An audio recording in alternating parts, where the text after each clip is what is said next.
এখন আমাদের মাওলানা হাফিজুর রহমান সিদ্দিকী সাহেব সে এখন গুরুত্বপূর্ণ আলোচনা রাখবে। বলেন আলহামদুলিল্লাহ। আলহামদুলিল্লাহ।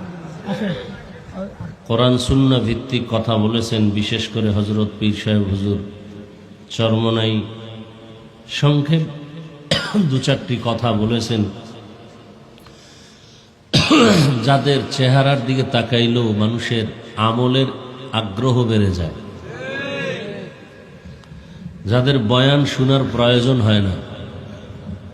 চট্টগ্রামের একটি থানা আছে পটিয়া, পটিয়া থানার উপর একটি মাদ্রাসা আছে জামিয়া ইসলামিয়া পটিয়া, যার প্রতিষ্ঠাতা, যার বাণী মুফতি আজিজুল হক রহমতুল্লাহ আলাইহি, জবরদস্ত একজন আল্লাহর প্রিয় বান্দা ছিলেন।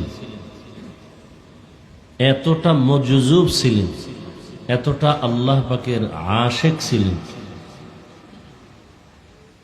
আমাদের মুরব্বী যারা তাদেরকে দেখেছেন, শুনেছি তাদের জবান থেকে, কোন মজলিসে নাহমাদুহুটা বললেই নাকি প্যান্ডেলের অবস্থা কিয়ামতের আলামত শুরু হয়ে যায়।